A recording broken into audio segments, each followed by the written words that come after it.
வணக்கம். செய்திகள் வாசிப்பது நித்யா. தமிழ்நாட்டின் துணை முதலமைச்சராகின்றார் உதயநிதி ஸ்டாலின். கோவி செழியன், சேலம் ராஜேந்திரன், நாசர், செந்தில் பாலாஜி ஆகியோருக்கு அமைச்சரவையில் இடம் ஒதுக்கப்பட்டுள்ளது. மனோ தங்கராஜ், செஞ்சி மஸ்தான், ராமச்சந்திரன் ஆகியோர் அமைச்சரவையிலிருந்து விடுவிப்பு. 6 அமைச்சர்களுக்கு துறைகள் மாற்றி அமைப்பு.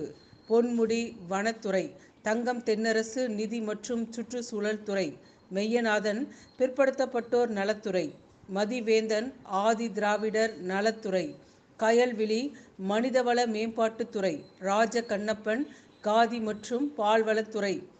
இன்று மாலை 3:30 மணிக்கு ராஜ்பவனில் பதவியேற்பு விழா நடைபெறுகின்றது. சுற்றுலாத்துறை அமைச்சர் பதவியிலிருந்து விடுவிக்கப்பட்ட ராமச்சந்திரன் அரசு கொறடாவாக நியமனம். அரசு கொறடாவாக இருந்த கோவி செழியன் அமைச்சரவையில் இடம் பெற்றுள்ளது.